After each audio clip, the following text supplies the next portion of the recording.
За Сүхбаатар аймагт Сундондын хагастай шүүхийн эрүүг иргэн урьдчилан зэрэг гэснийг мэдэгдэе. За энэ шүүхөөр тус аймгийн прокурорын газраас эрүүг үеийн тусгай анги 17/8-1 цаастаар ялгах үйлчлэн цэнд өчрөлт холбогдох хэрэгт урьдчилан хэлцдэг явуулна. За нарийн цэнд шүүхөөр эцэг танилцуул оролцогчдор сууна.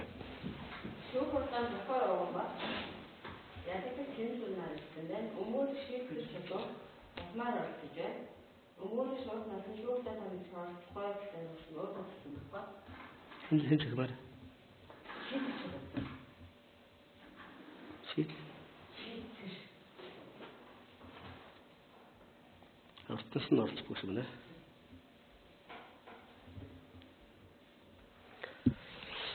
За шүүхөрдөө сүгээр зүйлэгт оролцох хүмүүс бүгд ирсэн байна. Үргэлжлүүлье. За шүүхөрдөө сүгээр зүйлийг Сүхбаатар аймагт Сундондын хагастай шүүхийн ерөнхий шүүгч Насан Буянбай даргалж за прокурор Уганбаат за ядагдсан төсөл за түүний өнгөд шийдвэр чөлөө нарыг оролцуулан явуулна. За шүүхөрдөнд оролцож байгаа эдгээр хүмүүстэй гэр бүлийн хэвлэлийн болон садан төрлийн холбоотой эсвэл тухайн орны шийдвэрлэхэд ашиг сонирхлын болон хэргийг шударгаар шийдвэрлэхэд эргэлзээ бэх үндэс байна гэж үзвэл оролцогчдод татгалзал гаргах хэрэгтэй. За прокурор татгалзал авахгүй.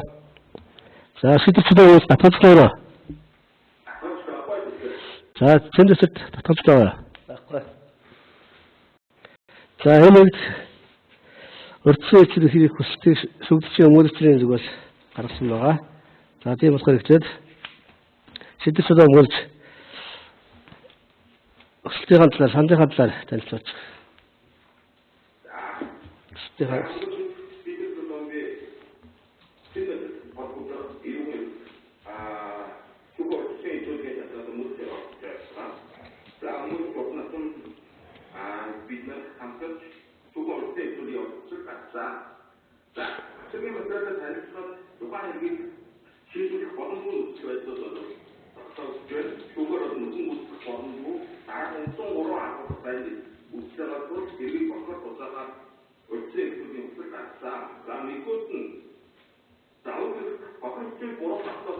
Сочи.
17 метрээс цааш илүү байна. Фото осон байж дүгнэлээ. Гэтэл энэ бол уг моделтэй буюу гэр бүл болсон гадаадаар үзээгүй бөгөөд зөвхөн мөдөгчийн хинжээ замд тогтоол заасны дагуу тайлбарын дагуу бол дүгнэлт гарсан бол бодтой хийхгүй юм аа. За мөн 17 метр хүн гэдэг нь за нийтийн утсанд орон сууцны нэг давхрыг 3 метрийг үсгээ болоод 5-6 давхар байсан үстэй хэмжээний хэмжээтэй тэмдэг бөгөөд мөдөгчд ийм хэмжээний ганц хоолой байсан гэдэг нь бол хэрэгэлцээтэй. Мөн хотгийг хүний нэртэй за мөн хотыг гэдэг нь нарийнхан бол хоолой байгаа.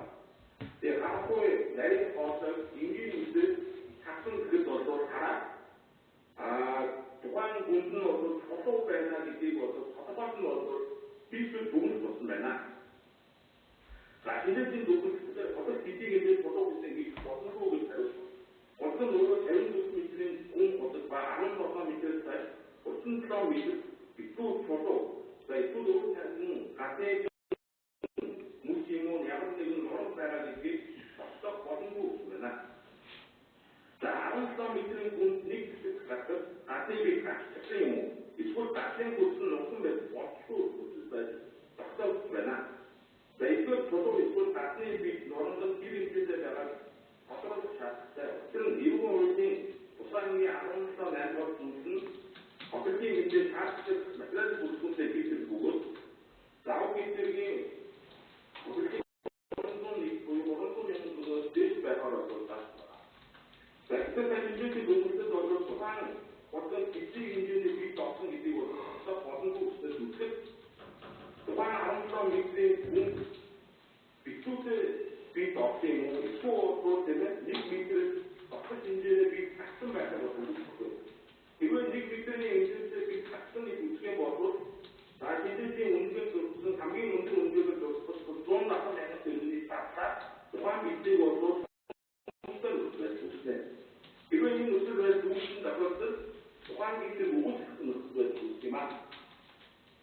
За мөн мөдөгчийн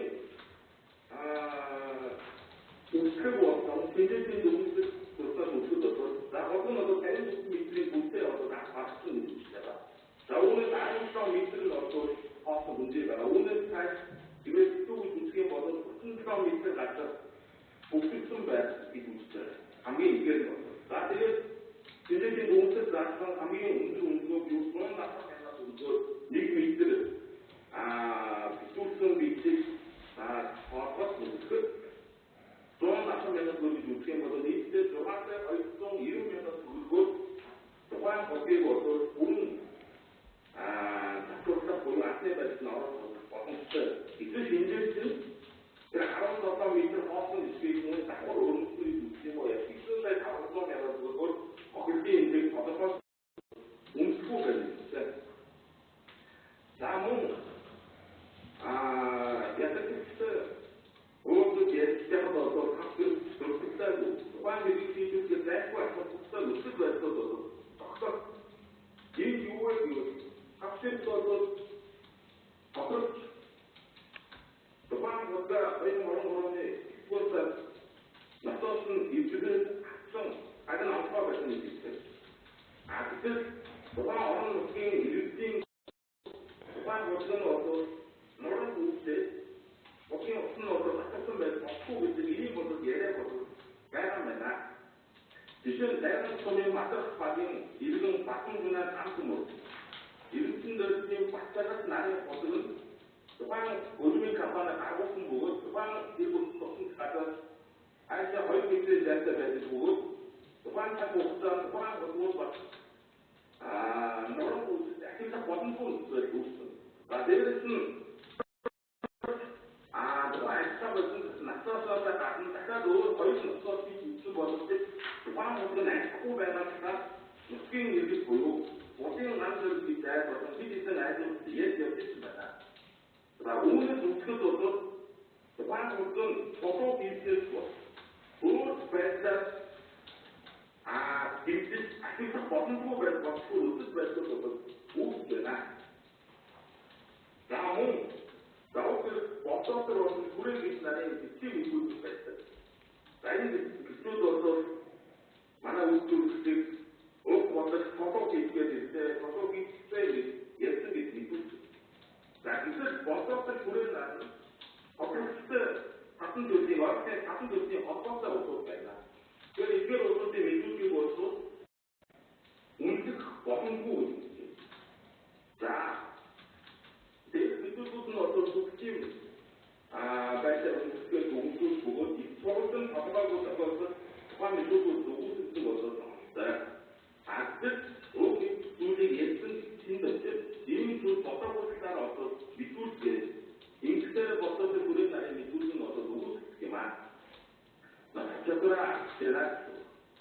За дээрээс нь энгийн үгээр бодоод тиймээ үдийн насны хүн тухайн хотод чулуу хийгээд явж байгаагүй нэггээр хэлдэг.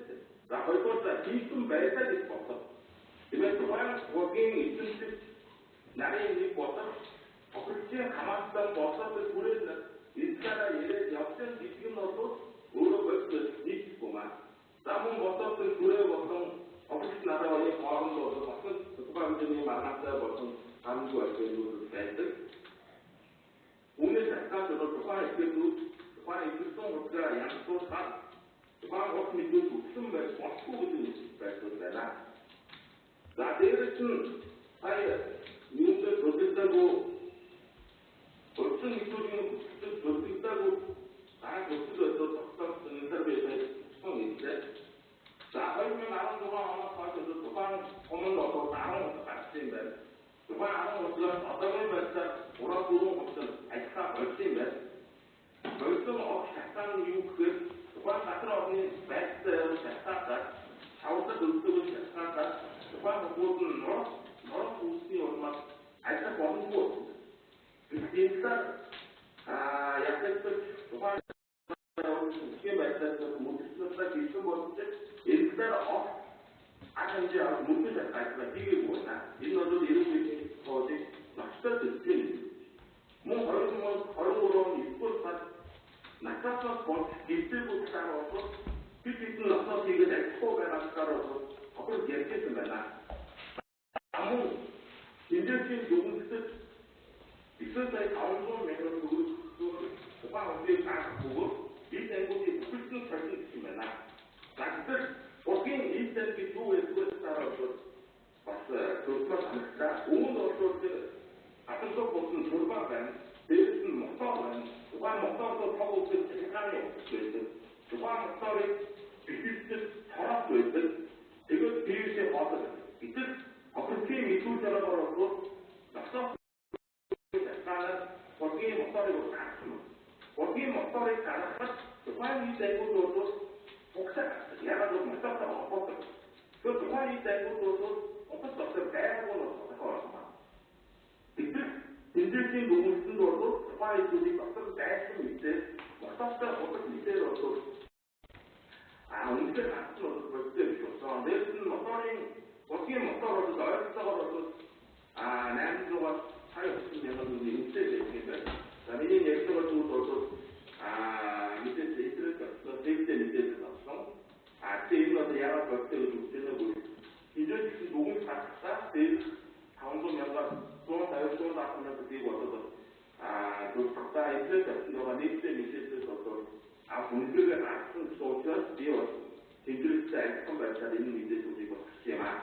Тэгээд зөвхөн дүгнэлт хийхэд энэ хэрэг бол бид нэг татыг гэж шаардсан байна. Тэр ажил зайгүй бодлого зүйлүүдийг бол тогтоогүй байна. Энэ юу бол оператив тогтоогүй байна. Оператив тогтоогүй байна. Тэр хурдан татны бидээс биш. Байшин дээр нуранаас бол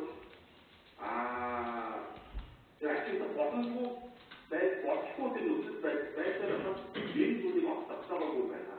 Дээрээс нь бодлого гаргасан компаниг бол зайгүй мэдүүлж авах шаардлагатай. Тэр олон нутгийн батны дүнээр гарч өгөр эрдэнэсийн бат жаргал хотын намдэр тодорхой овог нэртэй усууд байшараас энэ усуудаас авах мөнгөөр цаашаа явуулсаргүй. Яг тэрийг уншихаар бол энэ усууд байгаагүй энэ үсэг зайгүй хатсаад байдаг.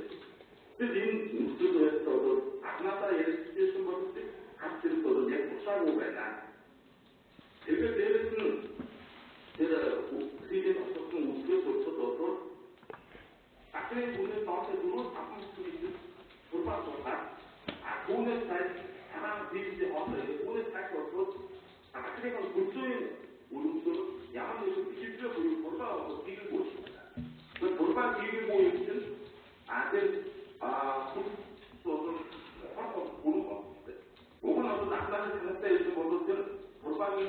학생들이 대중교통으로 들어가 있어요. 지금 어떤 양원님 발달해서 젠더밴드 사람들이 뭐 돌파기 이거에서 또 약간 특징이 있잖아. 뭐 무슨 특징 앞서서도 약 모르는 거 없잖아. 이거부터 이건 또지 그 가서 답답해 나라 이름이 있으면 두 번째는 영어 듣잖아. За. За, тэд өчир тэлгэсэл байна. За. За би л энэ худгийг мэднэ гаргасан юм. Энэ худгийн устай би ам зурж байгаагүй. Ганц удаа хэрүүл урвал тэгж худаг усан дээр хүртэл мал услна гэсэн тийм хэрүүл урвалны юм байгаагүй надад. Ойртож яриад Хэрүүл юм байгаагүй. Манай хот тусдаа 2 км дахиад худагтай. Тэр айлуудаас манай мал тэр айлын худаг дээр очдөг бай. Би үл тэр Болдбаатар гэдэг хүнд би чулуу хийчихэд ирсэн чи чимээгүй байгаараа үргэлж тийм юм яриаггүй. Би тэр худаг руу очиогүй.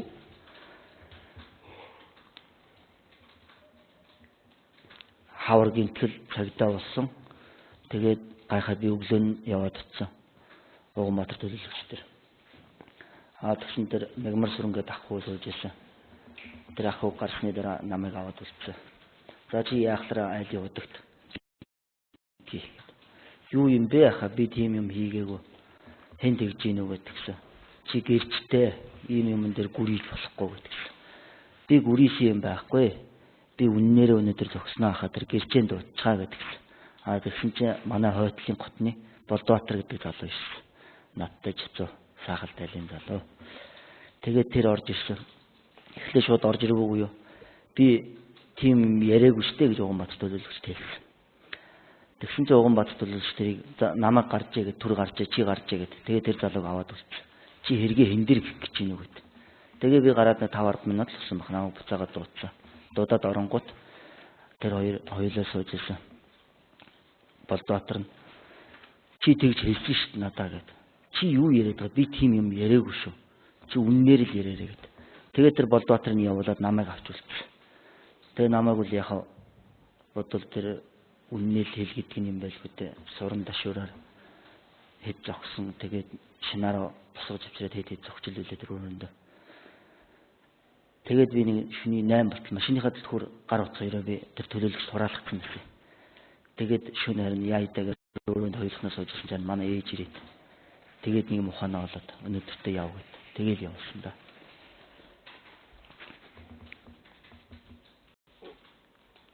За өмнөдөө саналхстай холбоотой хэлцэл байна. Ястай холбоотой хэлцэл байна. Өмнөдөө хэлсэн холбоотойгоор хэлцэл байна уу? Байхгүй. За сэтгэл санал нэг байна. За баггүй тайлбараа.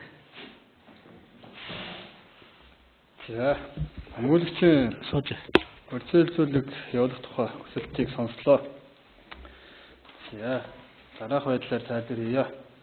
Шудармгийн хөрөөрийн хөдөлгөөний хэлсэн бөхөр Угмат би 2024 оны 11-р сарын 7-ны өдөр эрүүг үйл онцгойн 17-8 дахь жилийн нийт хэсэг зааснаар бөхөр ялгах нүд үйлч шүүх шийдвэрсэн цэн дэвшил холбогдох 243 гурамтэг 140 бүрэгт ялгагдах цэн дэвшрийн бүлэгч уртнасан болон за шийдвэр чулуун нараас гаргасан хүсэлтийн дагуу явуулж байгаа өшөөгөө өрцөө хэлцүүлэгт оролцож эрүүгийн шийдвэрлэх тухай хуулийн 33 нэгдүгээр зүйл заасан дараах саналыг гаргаж байна.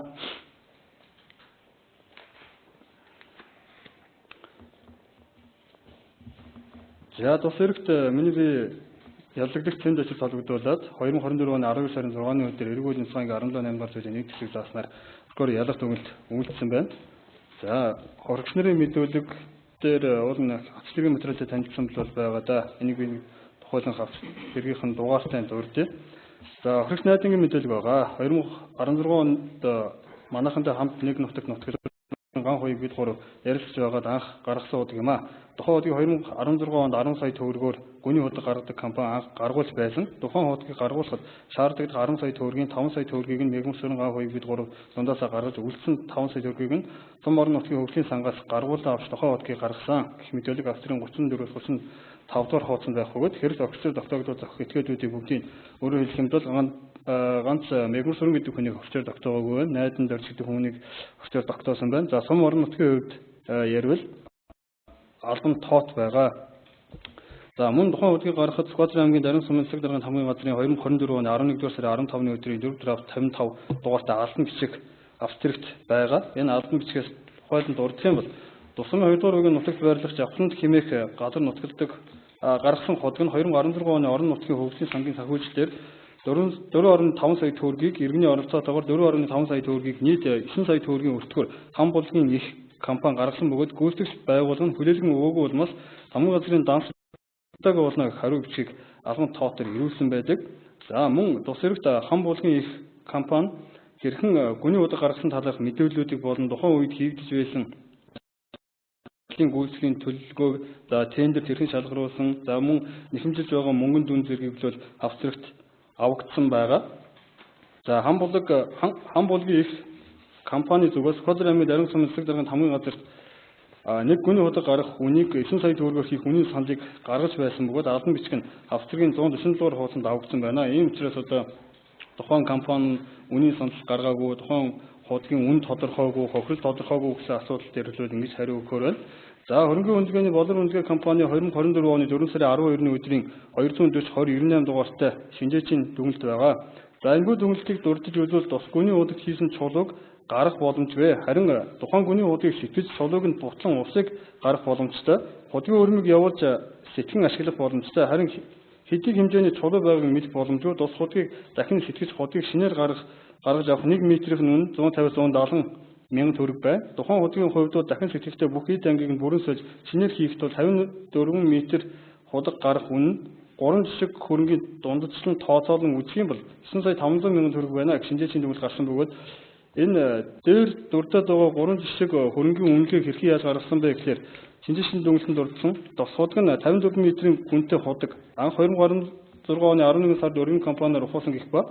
За тухайн худаг руу чулуу хийсэн гэх худгийн дээрээс нь хоолой хийж хэмжил 17 метрээс хойш битүү байна гэж тогтоогдсон.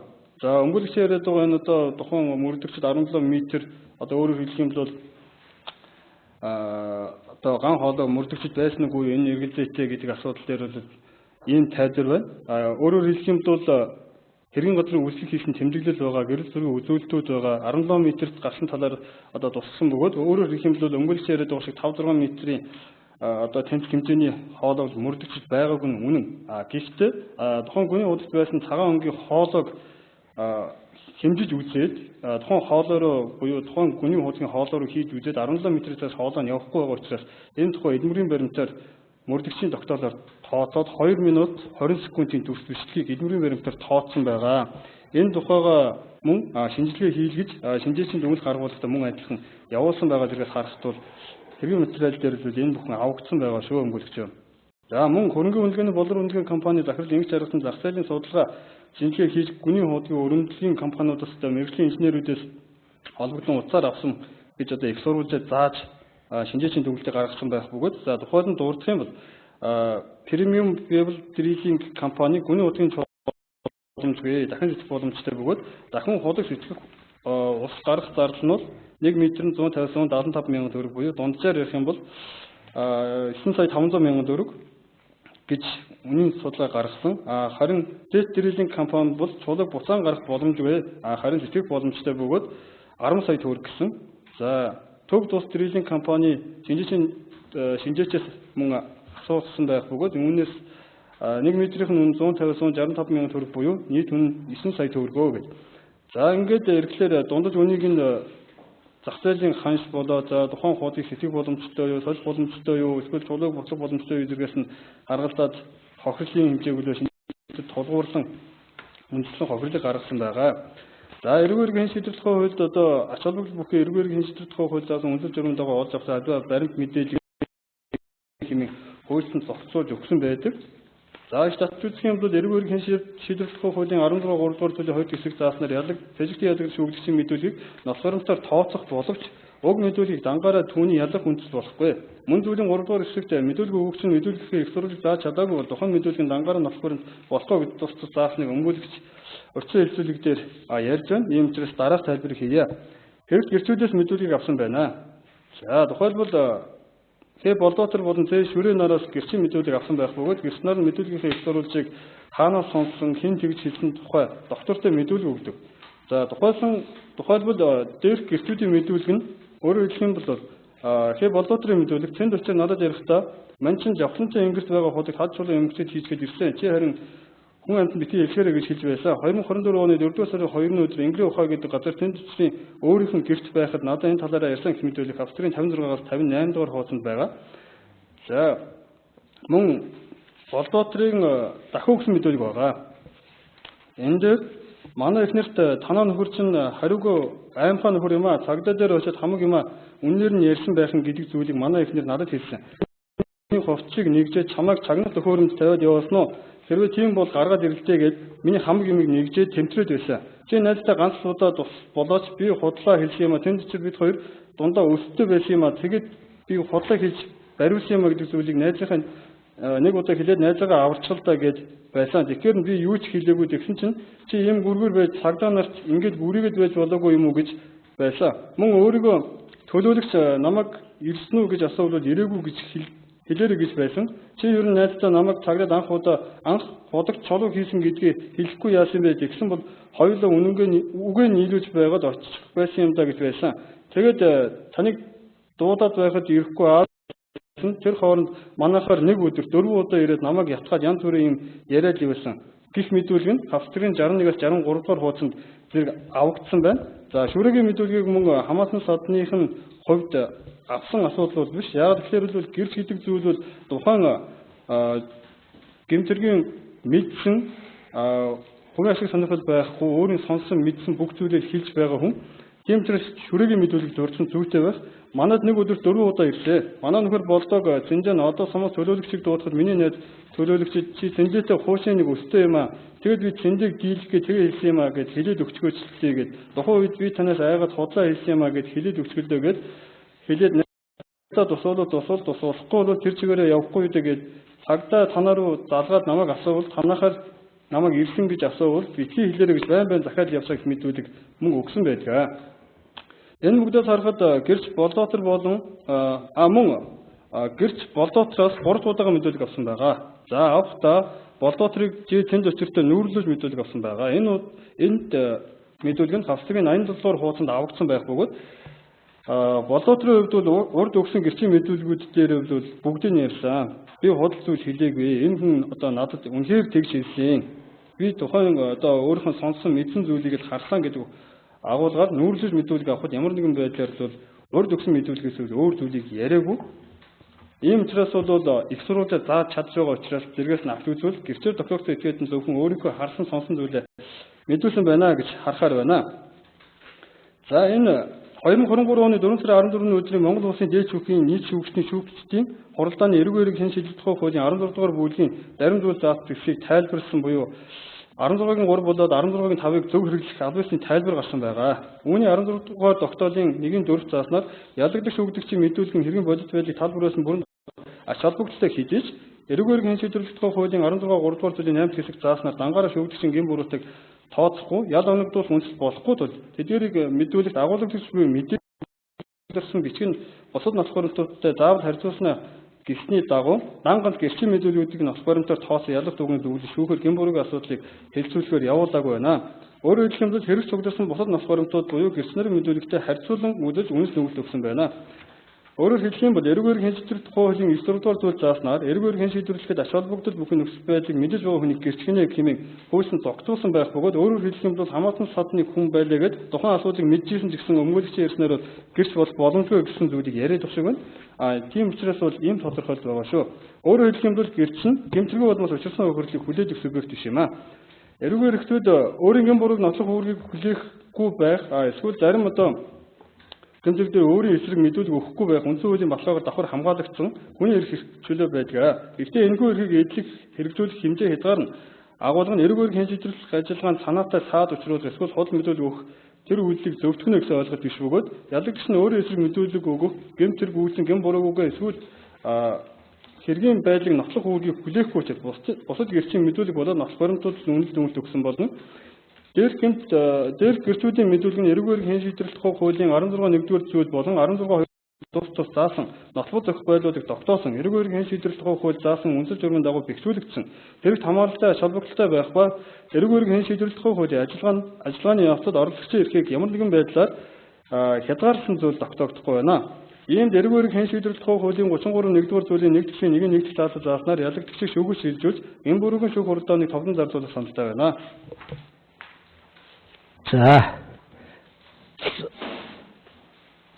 За шийдвэрлэлээ өнгөц нэмж тайлбар байна. За хордуулахгүй байлаа. За.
문제를 발생할 때 이게 어떻게 보면 그만 우리 나쁜 것은 어떤 그런 알차고 어떤 이 누구에서도 빼라면아 이런 문제를 발생할 때 그런데 왜 예를 들면 그만 우리가 거의 이미지를 해야 되잖아.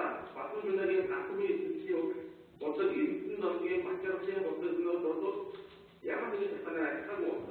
가오라 럽사 가오라 럽사 이들은 그만 미국 돈은 어떻게 자꾸 배나 어떤 일을 후에 각 그만 어떤 사람이 오래 찾아 거의 못하기 있어.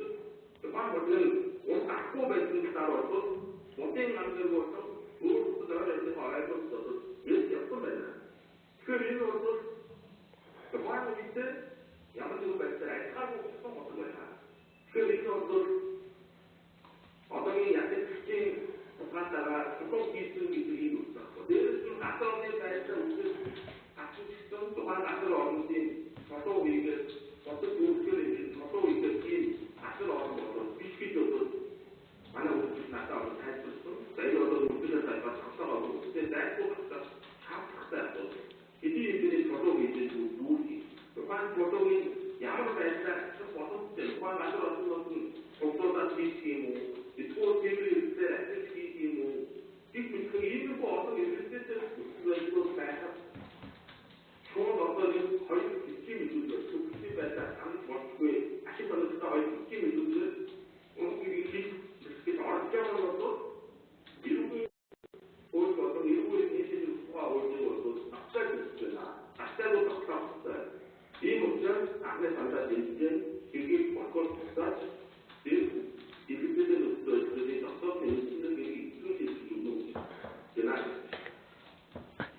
За бүгд дэмжтэй дөрөж шүү. Хардуулт görөөс. За давхардуулаад яг хуу нэмээд хэлчихье. За түрүүн бол ерөөхдөө их зүйлүүдээ ярьсан. За өнгөлөгчийн хувьд бол яриад байна. 2 км-ийн цаанаас цаана байдаг ижилхэн хотууд нь одоо нураад ажил боломжгүй болсон гэж. Уул нь Сэндчер гэдэг хүнийг тухайн гэмтрийг үйлдэн байж боломжгүй нөхцөлөд тогтоогдсон. Тэгээд эргүүл энэсгийн 17 дугаар зүйлийн нэг хэсэг бусдах гэмтэх гэдэг зүйл ингээд ял оногдуулах уу юу гэдэг асуудлыг шийдвэрлэхээр эргүүс ялагчаар татаад ялах дүгнэлт үйлдсэн. Тэгэхээр жишээл нөгөө хааваас 2 км-ийн цаадах хотыг энэ хамаатуулах шаардлага байхгүй. Өөрөөр хэлэх юм бол энэ чинь механик аргаар эвдэж устгасан асуудал яригдчих байгаа болохоос л бусад одоо ижилхэн гарсан хотгууд нь эвдэрлэгээ тухайн хотог эвдэрнэ гэсэн асуудал биш ээ. За шинжээчийн дүгнэлтэнд дурддагч байгаа. Би түрүүн дахиад хэлээд энэ эдмүрийн баримтаар тооцсон байгаа хийдийг хуулбарлаад тэргийн газар үйлчлэг хийгээд үйлчлэг хийсэн 2 минут 20 секундын бичлэгийг шинжээч рүү явуулж дүгнэлт хийлгсэн. Тэгэхээр шинжээч болгон өөрөөр хэлэх юм бол судалгааны объект дээр очиж тухай бүрт нь шинжилгээ хийх боломжгүй. Ийм учраас тухайн хэрэг давагдсан нотлох баримтууд болоод за мэдүүлгүүд зэргийг маш тодорхой байдлаар нь хүргүүл шинжээчийн дүгнэлт гаргуулж байгаа. Өөрөөр хэлэх юм бол тусгай мэдлэг шаардаж байгаа асуудал гарч байгаа учраас мөрдөгч болоод за прокурорын зүгээс бол шинжээч томилж ингэ шинжилгээ хийх асуудлууд байгаа. За хохирлын асуудлыг бас дурдаад авах шиг байна. Хохирлын асуудал дээр шинжээчийн дүгнэлтэнд дурддагдсан ийм юм одоо үнийн судалгаанууд хийгдсэн. Энэ үнийн судалгаанаас хамаарал ингэж хийсэй гэдэг асуудлууд байгаа. За хавцэргийн материалтай та хэрвээ танилцсан гэдэг нь хэрвээ сайн танилцсан бол наад чинь уул нь хотгийн моторын яг тэр цооног хэсгийг нь өөр зүйлээр таглаад за тэгээд автомашины кузов буюу толгойг авчираад хүн битгийл малч орохооргүй болгоод тавьсан байсан зүйлийг ороод одоо хад чулуу эвдэж гэмтээсэн гэдэг асуудал яригдж байгаа шүү дээ. За мөн 3 дахь асуудал нь яригдаад байна. Шүрээ болдоотрын мэдүүлгүүдийг ингэж авсан гэдэг. Одоо тэгээд ашиг нөхцөлийн зөрчилтэй хамаатан садан байж болзошгүй хүн болгоныг одоо тэгээд энэ чинь субъектив хандлагаар хандсан гэдэг гэрчийн мэдүүлэг өгөхгүй өгч болохгүй гэж мэдүүлэг авахгүй юм уу? Өөр гэмт хэрэг тухайлбал 12-ийн 1 дээр ч гэсэн ганцхан өгчийн мэдүүлгийг л үндэслэл болгодог шүү дээ. Өөрөөр хэлэх юм бол энд ашигтай мэдүүлэг өгсөн. За болдоотор тэгж ярих юм бол гэрч хохирогчид шинжээчээр гэрч хохирогчид нөлөөлшгүй хэмжээний үйл гаргасан үйлдэл бас тухайн хэрэг яг мөрдөлгөөний ажиллагаа дуусны дараагаар нотлогдсон тогтоогдсон асуудлууд байгаа шүү өмгөөлөгч. Ийм учраас өмнөх саналаа дэмжиж байна. За шүүгчид орон шүүгэрд цоцорлээ.